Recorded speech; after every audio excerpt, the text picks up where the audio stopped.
السلام علیکم ناظرین، سبسکرائب کریں قرآن حدیث انفو چینل کو اور بیل آئیکن کو دبائیں تاکہ جب بھی ہم ویڈیو اپلوڈ کریں تو آپ کو نوٹیفیکیشن مل جائے۔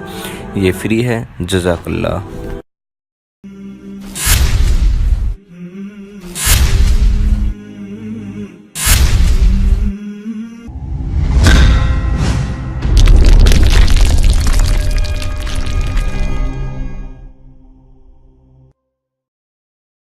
اللہ نے زمین پہ حرام قرار دے دیا ہے کہ زمین انبیاء کے اجساد مبارک کو نقصان نہیں دے۔ میں سب سے پہلے جنت کا دروازہ کھٹکھٹاؤں گا اور سب سے پہلے پوری کائنات میں سے اللہ کے رسول جنت میں جائے۔ سب سے بڑا بخیل وہ ہے جس کے سامنے محمد الرسول اللہ کا اسم مبارک آئے اور اس کی زبان خاموش رہے۔ جو جتنا زیادہ درود بھیجتا ہے وہ زندہ ہے تب بھی، قیامت کے دن آئے گا تب بھی، سب سے قریب میرے وہ ہے۔ وخلق منها زوجها وبث منهما رجالا كثيرا ونساء واتقوا الله الذي تساءلون به والأرحام إن الله كان عليكم رقيبا يا أيها الذين آمنوا اتقوا الله وقولوا قولا سديدا يصلح لكم أعمالكم ويغفر لكم ذنوبكم ومن يطع الله ورسوله فقد فاز فوزا عظيما أما بعد فأعوذ بالله من الشيطان الرجيم إن الله وملائكته يصلون على النبي يا أيها الذين آمنوا صلوا عليه وسلموا تسليما۔ لائق صد تکریم سامعین مکرم، اللہ رب العزت جو ہم سب کے خالق و مالک ہیں،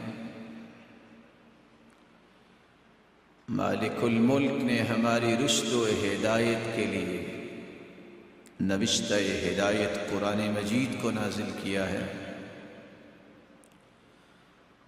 اور اس نوشتہ ہدایت کے ہر پہلو کو واضح کرنے کے لیے سرتاج رسول محمد الرسول اللہ صلی اللہ علیہ وسلم کو ہادی و مرشد بنا کے بھیجا ہے۔ قرآن مجید جو ہر مسلمان کے لیے دستور حیات ہے، جس کی روشنی میں زندگی گزارنے والا اللہ کا مقرب بنتا ہے، اللہ کے محبوب لوگوں کی صفوں میں شامل ہو جاتا ہے۔ قرآنی تعلیمات یہی وہ تعلیمات ہیں جو میری اور آپ کی کامیابی کی ضمانت ہے۔ قرآن مجید کی ان روشن تعلیمات میں سے ایک تعلیم یا ایھا الذین آمنوا صلوا علیہ وسلموا تسلیما۔ ایمان کا دعویٰ کرنے والوں، اگر تم اپنے آپ کو واقعتاً مومن کہتے ہو تو تم اللہ کے پیغمبر محمد الرسول اللہ صلی اللہ علیہ وسلم پر درود بھیجا کرو۔ اللہ رب العزت بھی اپنی رحمتوں کا نزول فرماتے ہیں اور فرشتے بھی ان کے لیے برکتوں کی دعائیں کرتے ہیں۔ آج کے اس خطبے میں ہماری گفتگو کا محور یہی چند نکات ہوں گے۔ الصلاۃ علی النبی صلی اللہ علیہ وسلم، درود کا معنی کیا ہے؟ اس کے فوائد و ثمرات کیا ہیں، اور اگر کوئی شخص اس نعمت سے اپنی زبان کو محروم کرتا ہے تو اس کو کن کن نقصانات کا سامنا کرنا پڑتا ہے۔ ہمیں کہاں کہاں درود پڑھنا ہے اور ہمیں کس انداز سے درود پڑھنا ہے۔ لفظ الصلاۃ اس کے بنیادی طور پر 4 معانی ہیں۔ صلی اللہ، جب لفظ صلاۃ کے ساتھ اللہ رب العزت کا نام آئے اس کے 2 معنی ہوتے ہیں۔ قال ابو العالیہ صلی اللہ ای ثناؤہ علیہ عند الملائکہ، اللہ نے صلاۃ درود پڑھا، یہ معنی نہیں ہوگا، اس کا معنی یہ ہوگا کہ رب تعالی نے اپنی تمام نورانی مخلوق کے سامنے اپنے پیغمبر کی تعریف کی۔ قال العلماء صلی اللہ ای رحمتہ، رحمت الرب سبحانہ وتعالی، لفظ اللہ کے ساتھ جب صلی کے الفاظ آئیں گے تو اس کا مطلب یہ ہوگا کہ اللہ رب العزت نے اپنے بندے پر رحمتوں کی برکھا برسائی۔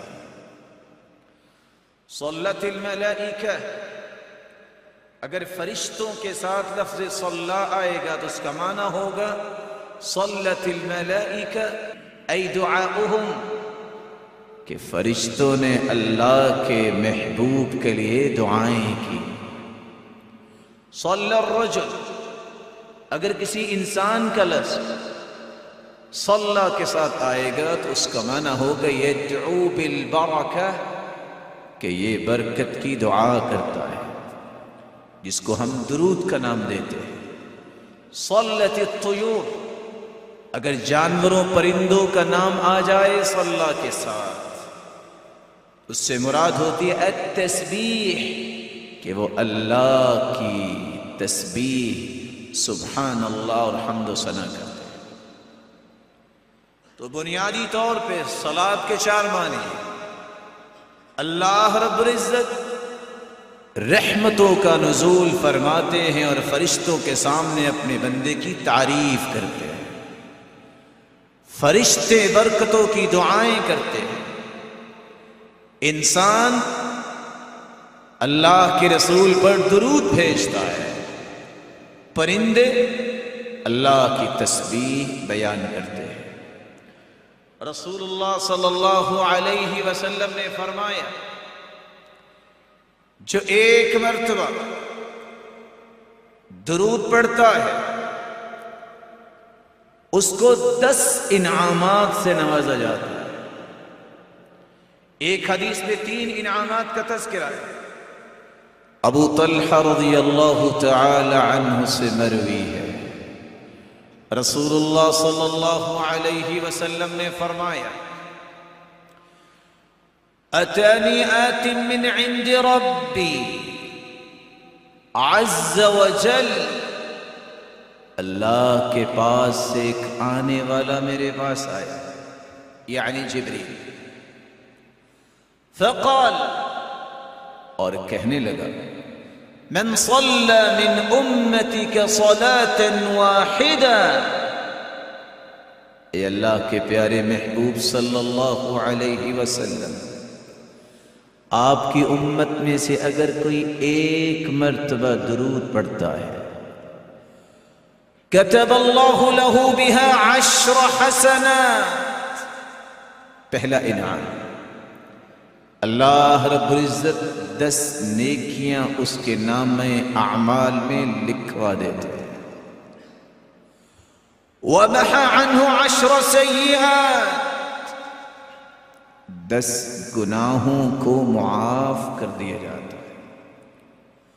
وَرَفَعَ لَهُ 10 درجات، تیسرا انعام، اللہ رب العزت اس ایک مرتبہ درود کی وجہ سے 10 درجات کو بلند فرما دیتے ہیں۔ ورد علیہ مثلہا، اور اللہ اس پر اپنی رحمتوں کا نزول فرماتا ہے۔ چوتھا انعام عبد الرحمن بن عوف رضی اللہ تعالی عنہ سے مروی ہے، خرج النبی صلی اللہ علیہ وسلم فاتبعت، اللہ کے رسول صلی اللہ علیہ وسلم نکلے، میں بھی آپ کے پیچھے پیچھے۔ آپ ایک کھجوروں کے باغ میں گئے اور سجدے میں چلے گئے، فأطال السجدہ، اتنا لمبا سجدہ کیا، حتی خفت، مجھے خوف محسوس ہونے لگا، کس بات کا؟ کہ کہیں وہ رب تعالیٰ کے پاس نہ چلے گئے۔ جب آپ نے اپنا مبارک سر اٹھایا، فرمایا ما لک عبد الرحمن، عبد الرحمن کیوں پریشان ہے؟ کہا اللہ کے رسول صلی اللہ علیہ وسلم آپ کو لمبا سجدہ کرتے وقت دیکھا تو یہ محسوس ہوا۔ کہا میرے پاس جبریل آئے اور انہوں نے آ کے اطلاع دی، الا ابشرک، اے اللہ کے پیارے محبوب میں آپ کو بشارت اور خوشخبری نہ دے دوں؟ میں نے کہا کیوں نہیں؟ خوشخبری کیا ہے؟ من صلی علیک صلیت علیہ ومن سلم علیک سلمت علیہ فسجدت للہ شکرا، اللہ کی طرف سے پیغام آیا، جو تجھ پہ صلات پڑھے گا، درود پڑھے گا، میں اس پہ رحمت نازل کروں گا، جو آپ کو سلام کہے گا اللہ فرماتے ہیں میرے محبوب میں اس پہ سلامتی نازل کروں گا۔ میں نے اسی خوشخبری کو سن کے ہی اللہ کا شکر ادا کرنے کے لیے سجدہ ریز ہو گیا۔ انس بن مالک رضی اللہ تعالی عنہ روایت کرتے ہیں، پانچواں انعام، ما علی الارض من مسلم یصلی علیک مرۃ واحدہ، اے اللہ کے پیارے محبوب، روئے زمین پر کوئی ایک مرتبہ آپ پہ درود بھیجے گا، الا صلیت انا وملائکتی علیہ عشرا، اس نے تو ایک مرتبہ زبان کو حرکت دی، میں اور میرے تمام نورانی فرشتے دو کام کریں گے، میں 10 مرتبہ اس پہ رحمتوں کا نزول فرماؤں گا اور 10 مرتبہ جتنی بھی نورانی مخلوق ہے اس کی بخشش کی دعائیں کریں گے۔ چھٹا انعام، رسول اللہ صلی اللہ علیہ وسلم نے فرمایا جو شخص ایک مرتبہ درود بھیجتا ہے، صلی اللہ علیہ وملائکتہ 70 صلاة فلیقل عبد من ذلك او لیکثر، ایک مرتبہ درود بھیجنے والا کتنا خوش نصیب ہے، اللہ رب العزت اس پہ 70 مرتبہ رحمتوں کا نزول فرماتے ہیں، اور کھربوں کی تعداد میں فرشتے 70 مرتبہ اس بندہ مومن کی بخشش کی دعائیں کرتے ہیں۔ ساتواں انعام، جو شخص رسول اللہ صلی اللہ علیہ وسلم پہ درود بھیجتا ہے، عبداللہ ابن مسعود رضی اللہ تعالی عنہ سے روایت ہے، جس نے درود بھیجا اس کا تذکرہ رسول اللہ صلی اللہ علیہ وسلم کے پاس کیا جاتا ہے۔ کیسے کیا جاتا ہے؟ اس کی کیفیت و حقیقت کو رب جانتا ہے۔ ان للہ ملائکۃ سیاحین فی الارض یبلغون من امت السلام، اللہ کے کچھ نورانی فرشتے ہیں جو سرزمین میں چلتے ہیں اور جو بھی درود بھیجتا ہے وہ درود مجھے پہنچانے کی ذمہ داری اللہ نے ان کی لگائی ہے۔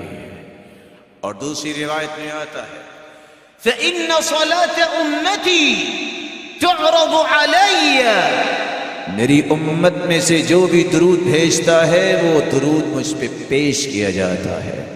فَمَنْ كَانَ أَكْثَرُ أكثرهم علي صلاة أقربهم مني منزلة، جو جتنا زیادہ درود بھیجتا ہے وہ زندہ ہے تب بھی، قیامت کے دن آئے گا تب بھی سب سے قریب میرے وہ ہے۔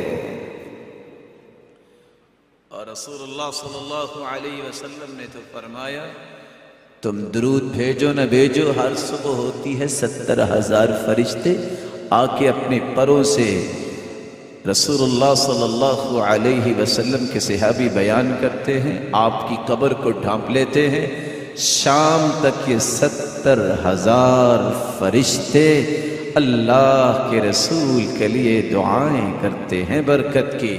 وہ چلے جاتے ہیں، شام کو 70,000 اور آ جاتے ہیں، صبح تک یہی کچھ وہ کرتے ہیں۔ وَإِذَا انشَقَّتِ الْأَرْضُ خَرَجَ، اللہ کے رسول صلی اللہ علیہ وسلم کی قبر مبارک کو قیامت کو کھولا جائے گا، جب آپ نکلیں گے تو 70,000 فرشتوں کے پروٹوکول کے ساتھ تشریف لائیں گے۔ 8واں انعام، رسول اللہ صلی اللہ علیہ وسلم کے صحابی ابی بن کعب رضی اللہ عنہ سوال کرتے ہیں، یا رسول اللہ صلی اللہ علیہ وسلم میں درود کتنا پڑھوں؟ اگر میں تہائی حصہ درود پڑھوں اور دعا بھی کروں تو؟ قال فإن زدت فهو خير لك، اگر زیادہ پڑھ لو تو اور اچھا ہے، یہ بھی اچھا ہے۔ قلت فالشطر، آدھا درود پڑھ لوں تو؟ قال ما شئت فإن زدت فهو خير لك، جو آپ چاہتے ہو، ہاں زیادہ کر لو تو اور بہتر ہے۔ قلت فالثلثين، اگر 2/3 درود پڑھ لوں تو آپ کیا فرمائیں گے؟ قال ما شئت فإن زدت فهو خير لك، میرے صحابی اور پڑھ لو تو اور اچھا ہے۔ کہا اگر میں درود ہی پڑھتا رہوں تو؟ فرمایا پھر 2 خوشخبریاں لے لو، اذن تکفى همك ويغفر لك ذنبك، جب تم درود ہی پڑھتے رہو گے زندگی کے سارے غم بھی دور ہو جائیں گے اور زندگی میں کیے گئے تمام گناہوں کو بھی اللہ معاف فرما دیں گے۔ رسول اللہ صلی اللہ علیہ وسلم پر درود پڑھنے والا ہر غم سے آزاد ہو جاتا ہے، ہر گناہ اس کا معاف کر دیا جاتا ہے۔ 9واں انعام، رسول اللہ صلی اللہ علیہ وسلم نے فرمایا من صلی علی او سأل لی الوسیلہ ادرکته شفاعتی حقت علیہ شفاعتی یوم القیامہ، جو مجھ پہ 1 مرتبہ درود بھیجتا ہے اور وسیلہ طلب کرتا ہے میرے لیے، وَابْعَثْهُ مَقَامًا مَحْمُودًا الَّذِي وَعَدتَّهُ، یہ دعا ہم پڑھتے ہیں، قیامت کا دن ہوگا میں محمد اس کی شفاعت کروں گا۔ 10واں انعام، رسول اللہ صلی اللہ علیہ وسلم نے فرمایا أَوْلَى النَّاسِ بِي يَوْمَ الْقِيَامَةِ اکثرهم علی صلاة، قیامت کے دن سب سے قریب میرے وہ ہوگا جو دنیا میں سب سے زیادہ درود پڑھتا رہا ہے۔ اللہ رب العزت ہمیں اپنے محبوب کی قربت نصیب فرمائے۔ 3واں نکتہ، درود کا معنی اور اس کے ثمرات کے بعد اگر اپنی زبان کو اس نعمت سے محروم رکھا جائے تو نقصان کیا ہوگا؟ پہلا نقصان، البخیل من ذکرت عنده فلم يصل علی، ایک بخل ہے جو مال کا بخیل ہوتا ہے، فرمایا بخیل بڑا وہ ہے جس کے سامنے میرا نام لیا جائے پھر وہ درود نہیں پڑھتا. اور دوسری روایت میں آتا ہے ابخل الناس من ذکرت عنده فلم يصلي علی. بخل تو دنیا میں بہت ہے. وَأَيُّ دَاءٍ أَدْوَى مِنَ الْبُخْلِ. بخل سے بڑھ کر دنیا میں کوئی بیماری نہیں آئی, کوئی مصیبت نہیں آئی, لیکن سب سے بڑا بخیل وہ ہے جس کے سامنے محمد الرسول اللہ صلی اللہ علیہ وسلم کا اسم مبارک آئے اور اس کی زبان خاموش رہے, وہ درود نہ پڑھے. دوسرا نقصان, رسول اللہ صلی اللہ علیہ وسلم نے فرمایا ما جلس قوم مجلسا لا يذكر الله فيه ولم يصلوا على نبيهم إلا كان مجلسهم عليهم ترة يوم القيامة. زندگی گزارتے وقت جب بھی وہ کسی مجلس میں بیٹھے, انسان کسی بھی مجلس میں بیٹھنے والا اگر اس مجلس میں اللہ کا ذکر اور رسول اللہ صلی اللہ علیہ وسلم پر درود نہیں بھیجتا, یہ مجلس قیامت کے دن ان کے لیے حسرت و وبال بن جائے گی. تیسرا نقصان, رسول اللہ صلی اللہ علیہ وسلم نے فرمایا, صحابی روایت کرتے ہیں کل دعاء محجوب حتى يصلى على محمد صلی اللہ علیہ وسلم. کائنات کے اندر کوئی شخص بھی دعا کرتا ہے,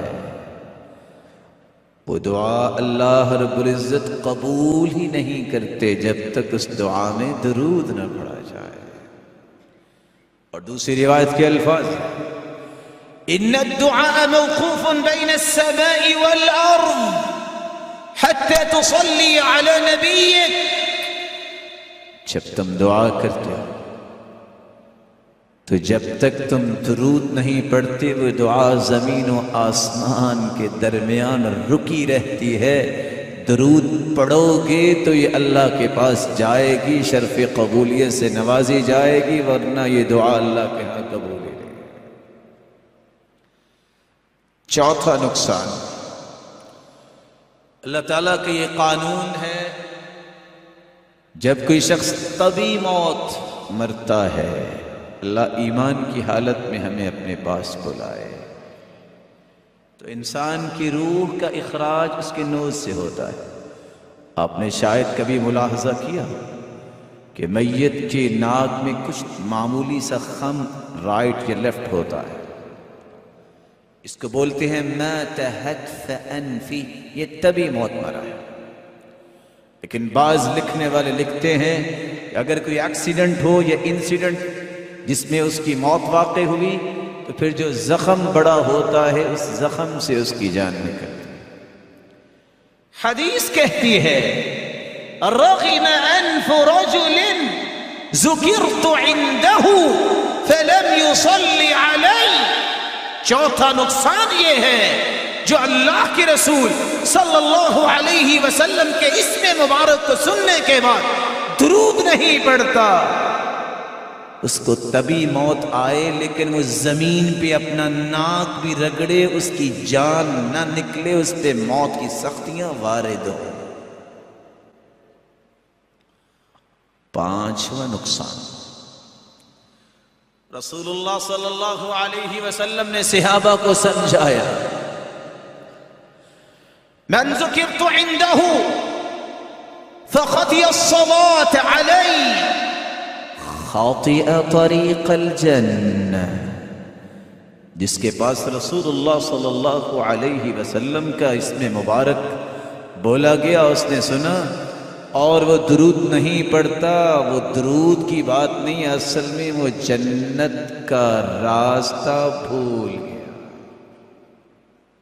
چھٹا نقصان, من ينسى الصلاة علي خطئ أبواب الجنة، جو اللہ کے رسول پہ درود نہیں پڑھتا وہ تو جنت کے دروازوں کو بھول گیا۔ اور ساتواں بہت بڑا نقصان، رسول اللہ صلی اللہ علیہ وسلم منبر پر تشریف لائے، پہلی سیڑھی پہ چڑھے، آپ نے کہا آمین، دوسری سیڑھی پہ چڑھے، آپ نے کہا آمین، تیسری سیڑھی پہ چڑھے اور آپ نے کہا آمین۔ صحابہ کرام نے سوال کیا، یا رسول اللہ صلی اللہ علیہ وسلم، آپ نے یہ آمین کہا اور پہلی مرتبہ ہم نے دیکھا۔ کہا جبریل امین آئے تھے، جب میں پہلی سیڑھی پہ چڑھا تو انہوں نے کہا تھا جس شخص کی زندگی میں رمضان آ جائے اور پھر وہ اللہ سے اپنے گناہوں کی معافی مانگ کے اپنے آپ کو جہنم سے آزاد نہیں کر لیتا، اللہ کو راضی نہیں کر لیتا، وہ جہنم میں گہرا گر جائے۔ آمین جبریل نے بھی کہی اور کہا آپ بھی آمین کہو، میں نے بھی آمین کہہ دی۔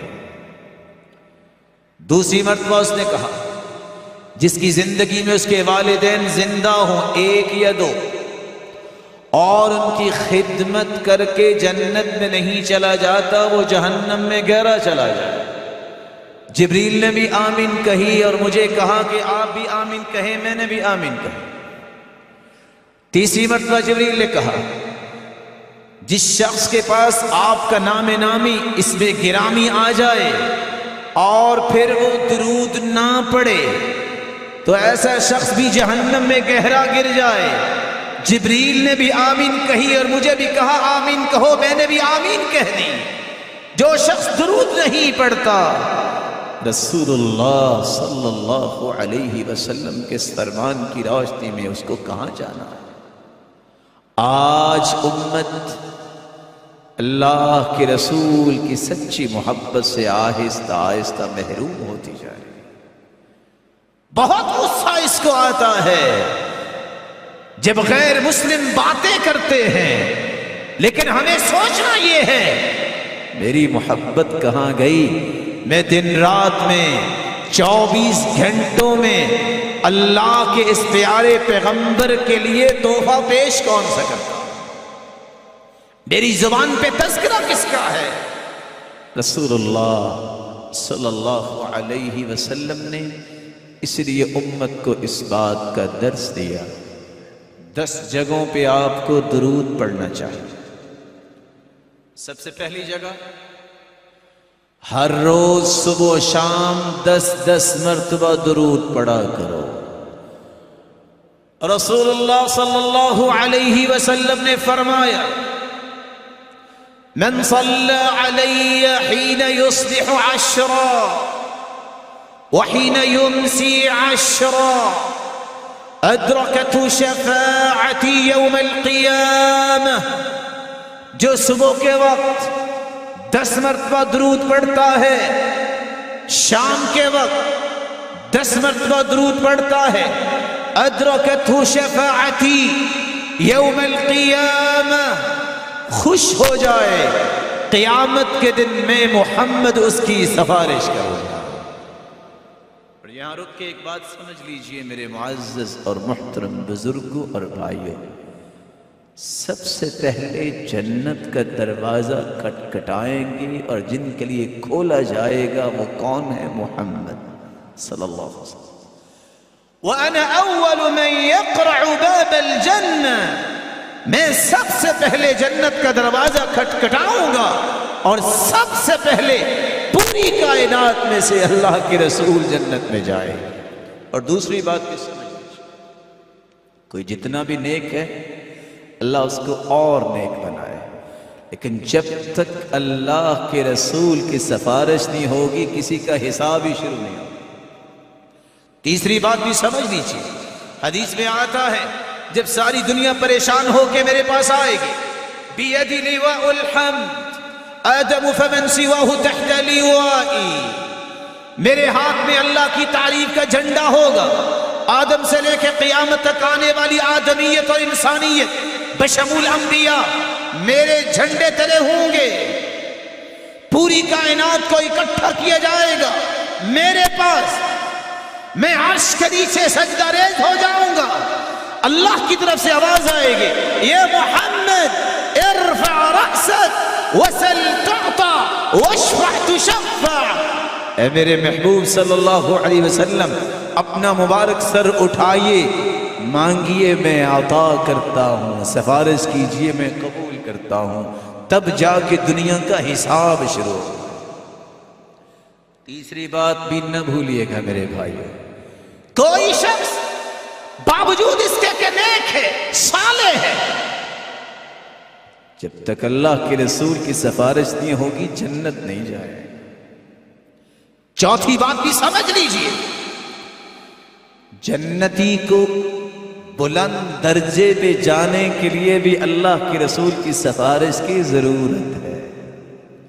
اللہ رب العزت ہمیں اپنے محبوب کی شفاعت نصیب فرمائے۔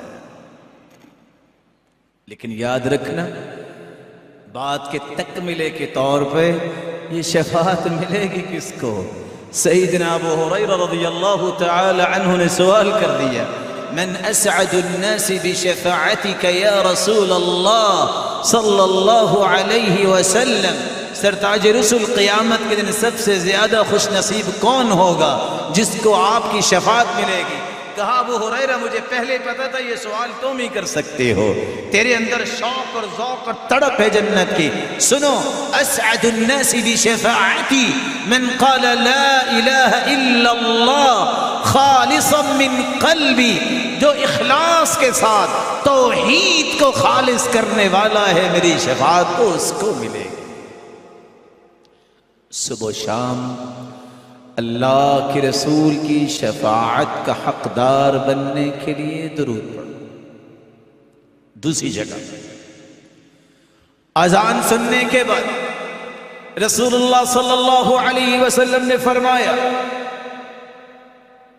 قولوا مثل ما يقول المؤذن، اذان کا جواب دو جس طرح مؤذن کہتا ہے اسی طرح تم بھی کہو، الا الهيئلتين، سوائے حی علی الصلاة حی علی الفلاح، اس کی جگہ پہ لا حول ولا قوة الا باللہ کہو، ثم صلوا علی، پھر اس کے بعد درود پڑھو، پھر دعا سکھائی اللہم رب هذه الدعوة التامة والصلاة القائمة آت محمدا الوسیلة والفضیلة، میرے لیے فضیلت اور وسیلے کا سوال اللہ سے کرو۔ فمن سأل لی الوسیلہ، جس نے میرے لیے درود پڑھنے کے بعد یہ دعا کی، فإنها منزلة في الجنة لا تنبغي إلا لعبد من عباد الله وأرجو أن أكون أنا هو، یہ مقام محمود اللہ کے ایک بندے کو دیا جائے گا انبیاء میں سے، اور مجھے امید ہے کہ یہ اللہ مجھے دیں گے۔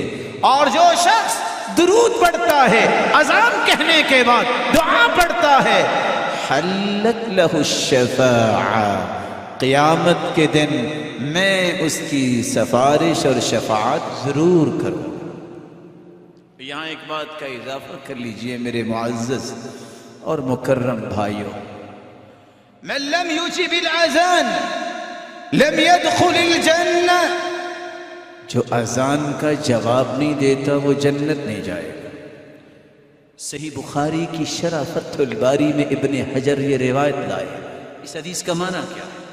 اس کے دو مفہوم ہیں، ہو مسلمان مومن اذان سنے اور پھر نماز نہیں پڑھتا، بے نمازی فوت ہو جاتا ہے، توبہ بھی نہیں کرتا، جنت کیسے جائے؟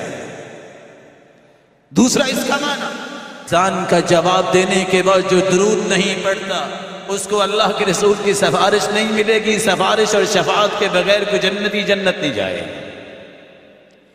تیسری جگہ جہاں آپ کو درود پڑھنا ہے، مسجد میں داخل ہونے سے پہلے رسول اللہ صلی اللہ علیہ وسلم کی 6 روایتوں کو اگر جمع کیا جائے تو ہمیں کیا کہنا چاہیے؟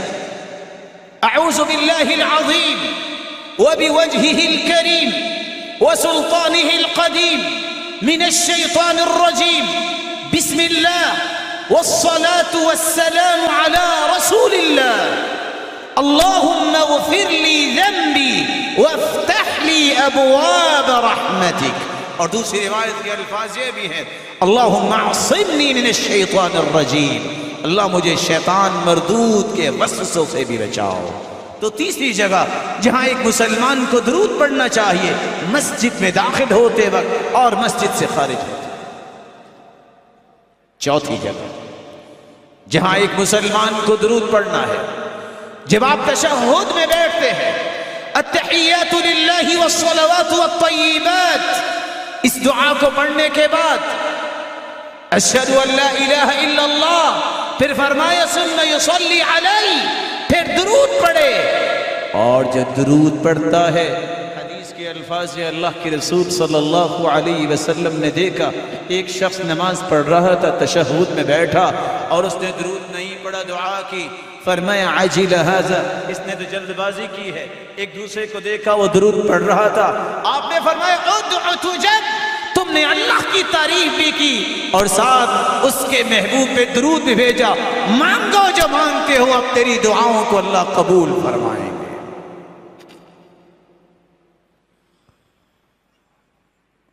درود پڑھنے کی 5ویں جگہ رسول اللہ صلی اللہ علیہ وسلم کا فرمان ہے جمعے کے دن کثرت سے درود پڑھا کرو. فَأَكْثِرُ الصَّلَاةَ عَلَيَّ فِيهِ، یہ جمعے کا دن ایک مبارک دن ہے. کیسا مبارک دن ہے؟ اس دن خلق آدم کو جمعے کے دن پیدا کیا گیا. وَفِيهِ قُبِض، اور جمعے کے دن ہی وہ اللہ کے پاس چلے گئے. وَفِيهِ الصَّعْقَ وَفِيهِ النَّفْخَ وَفِيهِ الصَّعْقَ، اور قیامت کے دن ہی، اور قیامت کے دن بھی جمعے کا دن ہوگا، یعنی جمعے کے دن ہی قیامت آئے گی. فَأَكْثِرُ الصَّلَاةَ فِيهِ عَلَيْهِ، جمعے کے دن کثرت سے تم درود پڑھا کرو. یا رسول اللہ صلی اللہ علیہ وسلم، اللہ کے رسول ہم درود پڑھیں گے، آپ تو اگر اللہ کے پاس چلے گئے تو آپ کو کیسے پہنچے گا؟ رسول اللہ صلی اللہ علیہ وسلم نے فرمایا ان اللہ حرم علی الارض ان تأکل اجساد الانبیاء، اللہ نے زمین پہ حرام قرار دے دیا ہے کہ زمین انبیاء کے اجساد مبارک کو نقصان نہیں دیتی. اللہ اپنے انبیاء کی حفاظت کرتے ہیں. اس لیے نیک لوگ کیا کیا کرتے؟ وہ کہا کرتے تھے عصر کے بعد کوئی شخص ہمیں ملنے نہ آئے. آپ کے لیے تو مشکل ہو جائے اگر آپ کو کہہ دیا. وہ کہتے تھے عصر کے بعد ملنے نہ آئے. سبب کیا ہے؟ کیونکہ حدیث میں آتا ہے جمعے کے دن ایک ایسی مبارک گھڑی ہے جو مانگو اللہ عطا کر دیتے. اور اس گھڑی کے بارے میں 2 روایتیں ہیں. خطبہ شروع ہو الی ان تقضى الصلاة، خطبے کے شروع سے لے کے نماز ختم ہونے تک یہ گھڑی ہے. اور دوسری روایت میں آتا ہے من بعد صلاة العصر الی ان تغرب الشمس، عصر کی نماز سے لے کے جب تک سورج غروب نہیں ہو جاتا اتنا مبارک وقت ہے کہ جو بھی دعا کرو گے اللہ قبول فرماتے ہیں. تو وہ کیا کیا کرتے؟ عصر کے بعد دروازہ بند کرتے، یا دعا کرتے یا درود پڑھتے. مبارک گھڑی ہے قبولیت کی اور درود کا حکم ہے. ان 2 کاموں کے لیے اپنے وقت کو خاص کرتے. یہ محبت ہے، یہ عقیدت ہے، یہی اصل محبت اور وفاداری ہے کہ جو اللہ کے رسول سے سچا محبت کرنے کا دعویٰ کرتا ہے اس کو کثرت سے درود پڑھنا چاہیے. کتنی باتیں ہوگی؟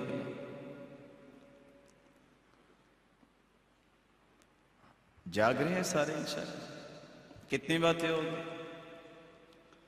میں نے تو 5 بیان کی ہیں، 6 کیسے ہوگی؟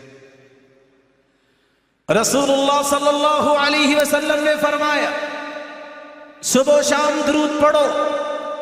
اذان کا جواب دے کے درود پڑھو، مسجد میں داخل ہوتے وقت تشہد میں درود پڑھو، جمعے کے دن درود پڑھو۔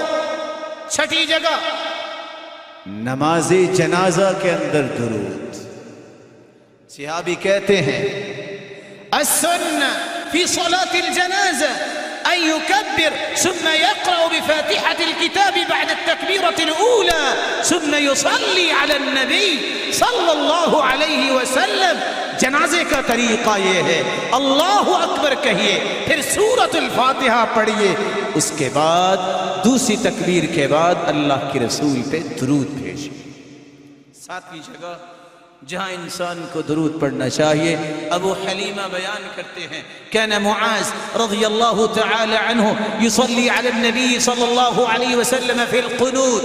آپ قنوت کرتے ہیں، قنوت نازلہ، قنوت وتر، قنوت میں معاذ رضی اللہ تعالی عنہ درود پڑھا کرتے تھے تاکہ دعا جو ہو رہی ہے وہ دعا اللہ کے ہاں شرف قبولیت سے نوازی جائے۔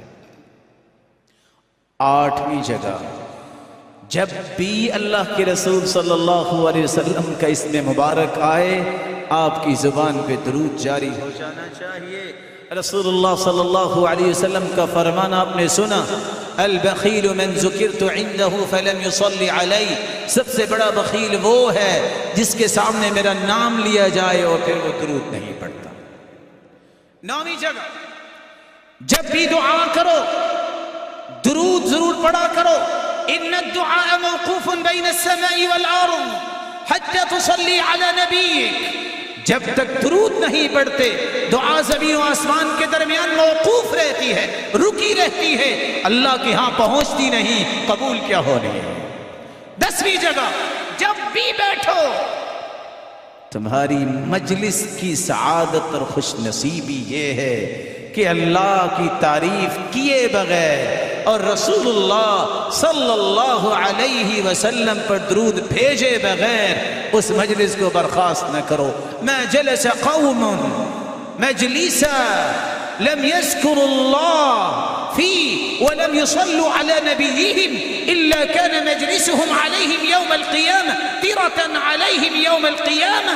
جس مجلس میں لوگ بیٹھتے ہیں اگر اللہ کی تعریف نہیں کرتے، اللہ کے رسول پہ درود نہیں بھیجتے، مجلس قیامت کے دن ان کے لیے حسرت بن جائے گی۔ میری اللہ رب العزت سے دعا ہے، اللہ رب العزت ہمیں اپنے محبوب کی سچی محبت نصیب فرمائے، اور سچا محب وہ ہوتا ہے جو آپ کے اسم مبارک کو سننے کے بعد درود پڑھتا ہے، اور کثرت سے درود پڑھنا اپنا ایک امتیازی وصف بنا لیتا ہے اور آپ کی ہر بات کو اپنی زندگی میں اتارنے والا بن جاتا ہے۔ وآخر دعوانا ان الحمد للہ رب العالمین۔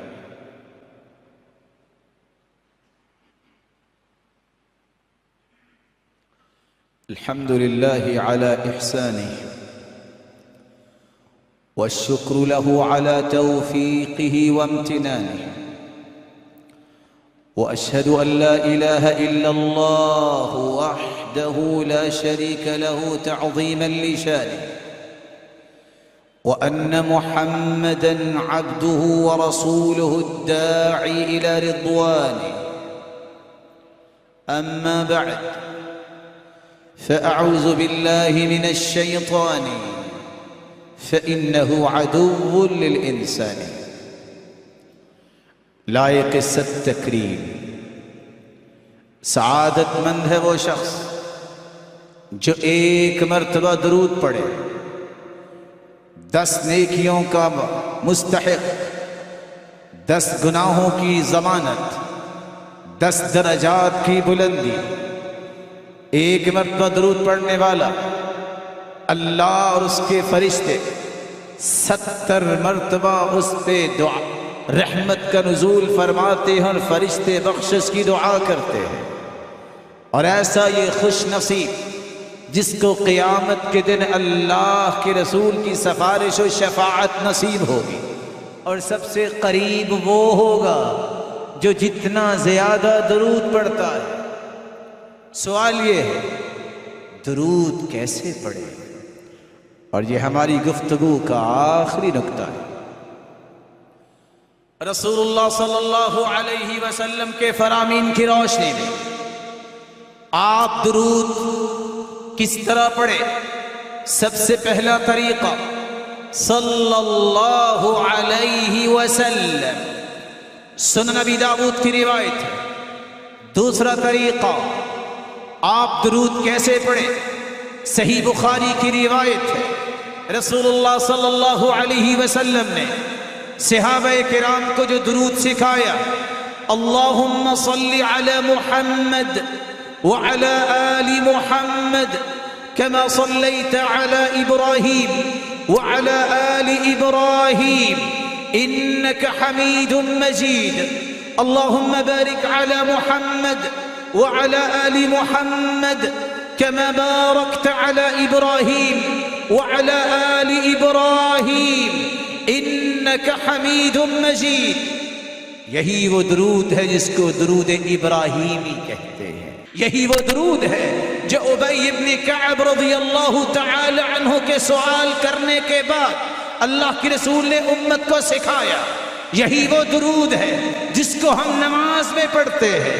تیسرا طریقہ رسول اللہ صلی اللہ علیہ وسلم نے سکھایا، سنن النسائی کی روایت میں، اللہم صلی علی محمد وعلى آل محمد كما صليت على إبراهيم وآل إبراهيم إنك حميد مجيد وبارك على محمد وعلى آل محمد كما باركت على إبراهيم وآل إبراهيم إنك حميد مجيد۔ چوتھا طریقہ رسول اللہ صلی اللہ علیہ وسلم نے سکھایا، اللهم صل على محمد عبدك ورسولك محمد صلى الله عليه وسلم كما صليت على إبراهيم وآل إبراهيم وبارك على محمد عبدك ورسولك محمد صلى الله عليه وسلم كما باركت على إبراهيم وآل إبراهيم إنك حميد مجيد۔ پانچواں طریقہ جو رسول اللہ صلی اللہ علیہ وسلم نے سکھایا، اللہم صل علی محمد النبی الأمی كما صليت على إبراهيم وآل إبراهيم وبارك على محمد النبي الأمي كما باركت على إبراهيم وعلى آل إبراهيم في العالمين إنك حميد مجيد۔ چھٹا طریقہ جو رسول اللہ صلی اللہ علیہ وسلم نے فرمایا، اللہم صل علی محمد وعلى آل محمد وبارك على محمد وعلى آل محمد كما صليت وباركت على إبراهيم وآل إبراهيم إنك حميد مجيد۔ ساتواں طریقہ جو رسول اللہ صلی اللہ علیہ وسلم نے سکھایا، اللہم صل علی محمد وعلى آل محمد وعلى أزواجه وذريته كما صليت على إبراهيم وعلى آل إبراهيم وبارك على محمد وعلى أزواجه وذريته كما باركت على إبراهيم وعلى آل إبراهيم إنك حميد مجيد۔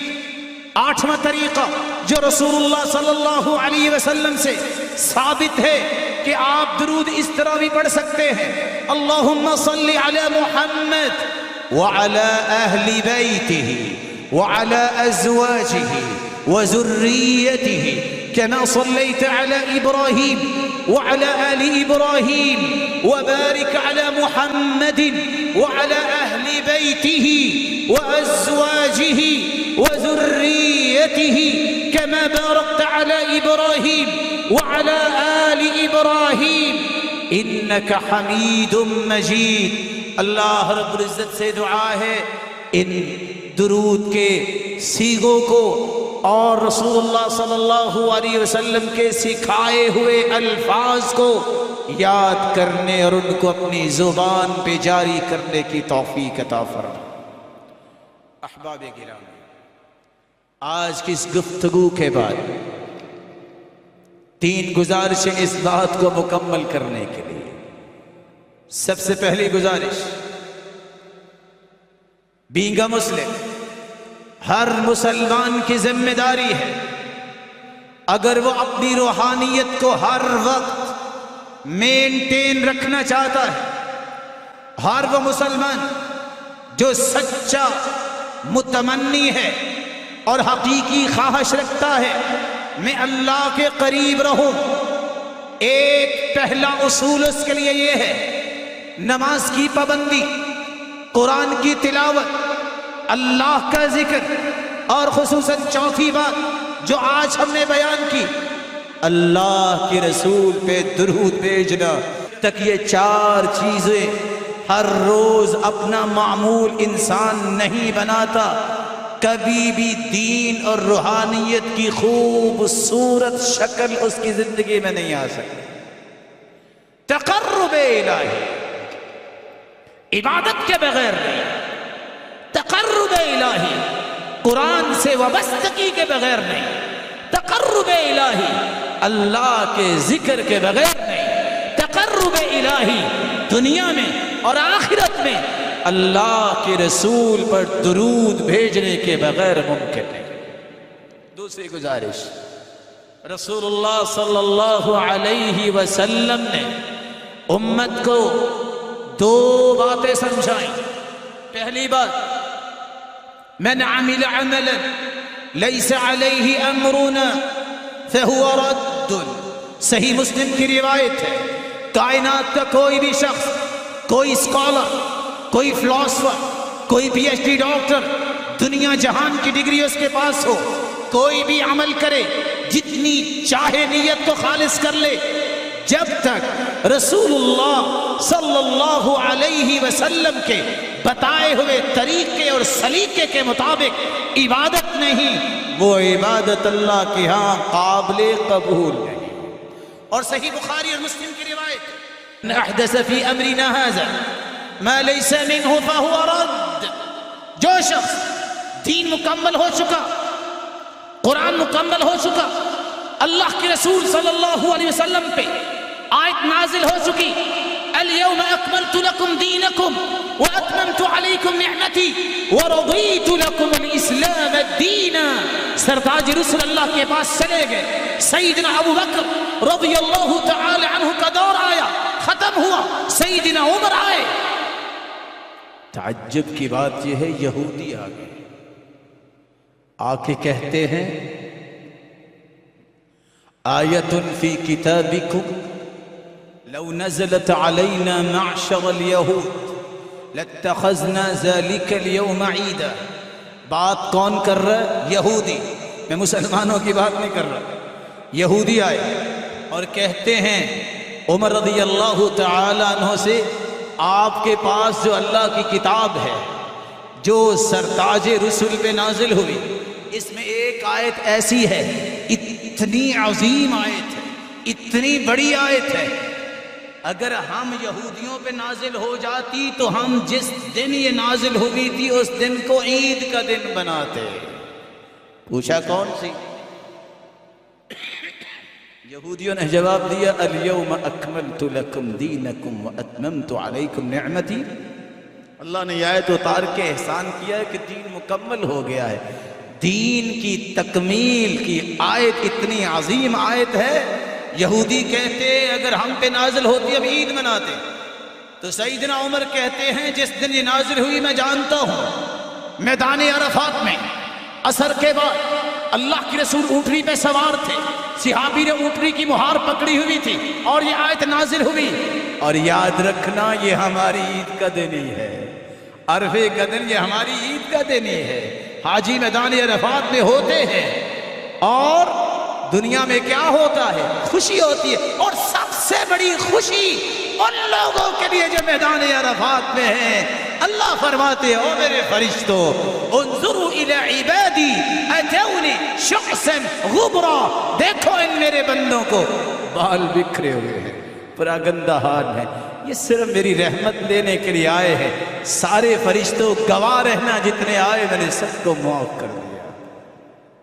یہودیوں کو بھی یقین تھا دین مکمل ہو چکا، اس لیے بینگ اے مسلم ہمیشہ اس بات کو کوئی بھی عمل اگر حدیث کی روشنی میں نہیں ہے، اللہ کے رسول نے سکھایا نہیں ہے، دین مکمل ہو چکا ہے، وہ کوئی بھی کرے، جتنی بھی خالص نیت سے کرے، اللہ کے ہاں قابل قبول ہے۔ اس لیے علماء کہتے ہیں السنت سفینۃ نوح، حدیث پہ عمل کرنا یہ تو نوح علیہ السلام کی کشتی ہے، من رکبها نجا ومن تخلف عنها هلك، جو کشتی میں بیٹھا تھا نوح علیہ السلام کی، بچا وہی تھا، باقی سب ڈوب گئے تھے۔ جو حدیث کے مطابق عمل کرے گا وہی کامیاب ہوگا، باقی سب ڈوب جائے گا۔ اور اس لیے حسن بصری رحمت اللہ علیہ کہا کرتے تھے لا يقبل القول الا بالعمل، کوئی دعویٰ عمل کے بغیر ثابت نہیں ہوتا، قابل قبول نہیں۔ ولا يقبل القول والعمل الا بالنیہ، کوئی قول کوئی عمل صحیح نیت نہ ہو اللہ کے ہاں قابل قبول نہیں۔ ولا يقبل القول والعمل والنیہ الا باتباع السنہ، اور کوئی بھی قول و عمل اور نیت جب تک سنت کے مطابق نہیں اس وقت تک اللہ کے ہاں قابل قبول نہیں۔ تیسری اور آخری گزارش، دیانتداری سے جواب دیجئے، اس جیسی ہستی آج تک پیدا ہوئی؟